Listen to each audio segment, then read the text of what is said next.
Friends, welcome to a new video. आपका स्वागत है हमारे यूट्यूब प्लेटफॉर्म पर। आज हम आपके लिए लेकर आए हैं यहाँ पर पाइथागोरस प्रमेय। तो पाइथागोरस प्रमेय क्या होती है और पाइथागोरस प्रमेय किन किन चीज़ों में लगती है, ये हमारी पाइथागोरस प्रमेय आपके शंकु वाले चैप्टर में, त्रिकोणमिति वाले चैप्टर में और क्लास 7, 6, 8, 5, 4 मतलब क्लास 6 से क्लास अंत तक जितनी भी क्लासें होती हैं उनमें सबके में ही काम आती है पाइथागोरस प्रमेय। और ये शंकु वाले और बहुत से चैप्टरों में काम आती है। ठीक है, तो इसको निकालते कैसे हैं तो वो मैं वीडियो में आपको बताऊंगा कि कैसे इसको हल करते हैं और बहुत ही आसान तरीके से बताऊंगा। ठीक है, तो इसको चलिए हल कैसे करते हैं। और सबसे पहले बता दे रहा हूँ, ये हर त्रिभुज में काम नहीं आता, ये केवल समकोणी त्रिभुज में ही काम आता है और समकोणी त्रिभुज में ही काम आता है। तो सबसे पहले हम समझ लेते हैं समकोणी त्रिभुज क्या होता है। तो समकोणी त्रिभुज में मैं कैसे बता रहा हूँ कि समकोणी त्रिभुज में कैसे आता है।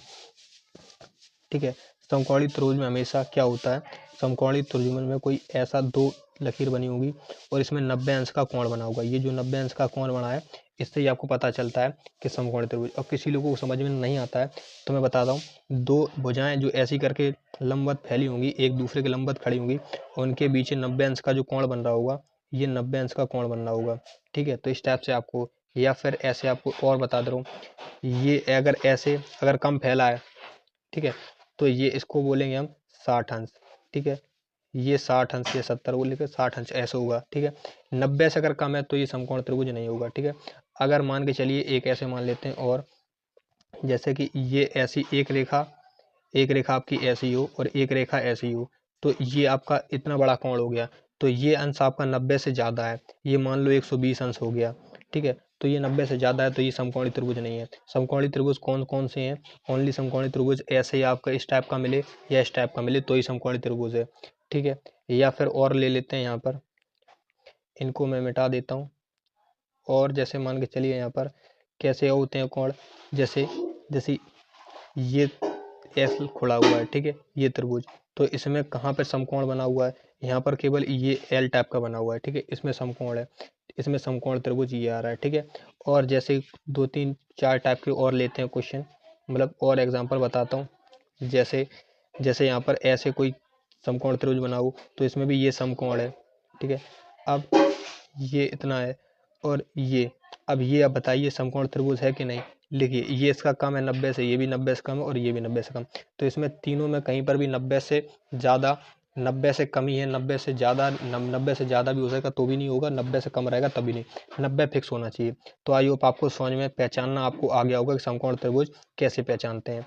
ठीक है, तो समकोण त्रिभुज में ही यही काम आता है। ठीक है, अगर दो भुजाएं दे रखी हैं समकोण त्रिभुज में तो ही आप तीसरी भुजा निकाल सकते हैं। ठीक है, तो हमारा ये क्वेश्चन आप निकाल लेते हैं। ठीक है, ठीक है, तो चलिए इसको सवाल एकदम आसानी से बताएंगे और चलिए वीडियो को स्टार्ट करते हैं। ठीक है, तो चलिए स्टार्ट करें वीडियो को। यहाँ पर सबसे सिंपल तरीका बता रहा हूँ, जैसे आपको जिस भुजा का आपको लंबाई निकालनी है उस भुजा को हम x मानेंगे। ठीक है, और अगर कोई भी समकोण त्रिभुज खींचोगे, ठीक है, कोई भी त्रिभुज आपका खींचोगे तो ये है 90 अंश का कोण। ठीक है, जब भी आप इसके सामने वाली भुजा को देखेंगे, इसके सामने वाली भुजा हमेशा लंब होती है। क्या होती है? लंबी भुजा होती है, इसको हम लंब बोलते हैं। ठीक है, ये होता है 90 अंश, ये होती है आपकी लंब। ऑटोमेटिक आपको पता चल गया। ठीक है, जो सबसे बड़ा हो उसको सबसे अंत में लिख दो। कैसे लिखोगे? यहाँ पर ये लंब है तो लंब को हम सबसे बड़ा लिखते हैं। ठीक, तो इसको हल करेंगे तो कैसे होगा, देखिए हल करना स्टार्ट करते हैं इसको। ठीक है, अब इसके बाद क्या करेंगे हम, इसको हम सबसे लास्ट में लिखेंगे यहाँ पर 10। ठीक है, और x लिखेंगे यहाँ पर, और यहाँ पर 8 लिख लेंगे। ठीक है, ये हो गया। ठीक है, इस टाइप से लिख लिया। ठीक है, इस टाइप से आपको करेंगे तो कैसे करेंगे, यहाँ पर देखिए आपको आगे पीछे तो कर सकते हैं। ठीक है, ये 8 और x को आप आगे पीछे कर सकते हैं। ठीक है, ये आपको सीधे सीधे याद रखना है, सब में दो दो घात लगा देनी है। तो सब में दो दो घात लगाएंगे, 2 घात यहाँ पर, 2 घात यहाँ पर, 2 घात यहाँ पर, और 2 घात यहाँ पर, 2 घात यहाँ पर। ठीक है, ठीक है, आप क्या करेंगे, इनको कर देंगे यहाँ पर बराबर ये, और यहाँ पर प्लस लगा देंगे। ठीक है, ये हो जाएगा अपने आप। ठीक है, या फिर आपको मैं सीधा सीधा एक सूत्र बता देता हूँ। ठीक है, कैसे बता दे रहा हूँ मैं सीधे यहाँ पर, ठीक है। तो मैं एक चीज़ बता रहा हूँ, जैसे यहाँ पर 5 गुणे 5 लिखेंगे बराबर, तो यहाँ पर 5 के पावर ऐसे लिखेंगे, ठीक है। इसी टाइप से जैसे मैथ के गुणा में लिखते हैं तो 6 गुणे 6, ठीक है। तो 6 गुणे 6 अगर ऐसे 3 बार आपको लिखा मिले तो इसको मैथ की भाषा में लिखते हैं 6 की पावर 3, ठीक है। ठीक है, तो इस टाइप से आप करना है, ठीक। मैं अभी लास्ट में आपको एक चीज़ और बताऊंगा, इसका सूत्र याद कैसे करेंगे, बहुत आसान ट्रिक बताऊंगा, वीडियो में लास्ट तक अगर बने रहेंगे तो, ठीक है। तो देखिए, इसको मैंने बताया क्यों, इसको अभी मैंने बताया इसलिए क्योंकि यहाँ पर अभी आपको ज़रूरत पड़ेगी। कैसे पड़ेगी, जैसे ये एक्स स्क्वायर लिखा हुआ है तो एक्स स्क्वायर तो आपने लिख दिया, अब प्लस, और 8 का 8 लिखेंगे तो 8 को 8 में 2 बार आप गुणा करेंगे यहाँ पर, अभी जस्ट मैंने बताया ना 8 को 8, तो 8 8 64 हो जाएगा, 64 लिखेंगे, और 10 को 10 में करेंगे तो यहाँ पर 100 हो जाएगा, ठीक। ये हो गया। अब क्या करेंगे, हमें निकालना है एक्स स्क्वायर का, तो एक्स स्क्वायर बराबर लिखेंगे यहाँ पर बराबर, और ये 100 है, 100 यहाँ पर लिखा रहेगा, और जब ये वाला इधर आगे जाएगा तो यहाँ पर क्या हो जाएगा, माइनस का 64, किसका हो जाएगा, माइनस का 64।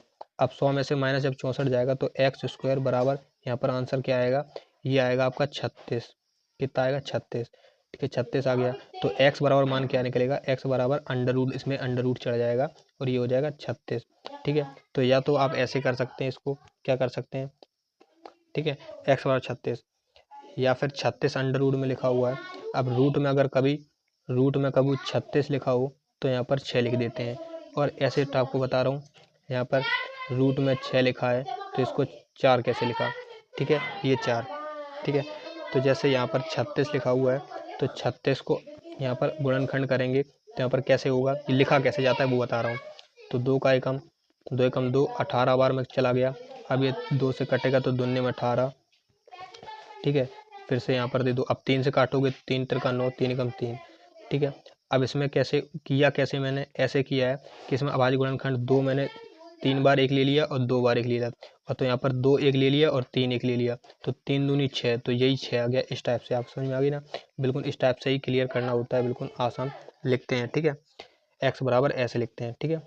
तो यहाँ पर चलिए रूट 6 बराबर 36 बराबर कितना लिखेंगे, तो एक्स बराबर मान क्या है, एक्स बराबर 6 आ गया, तो ये सब मीटर में है तो ये भी मीटर में आएगा, ठीक है, ठीक है। ये आपका आंसर हो गया, ठीक है।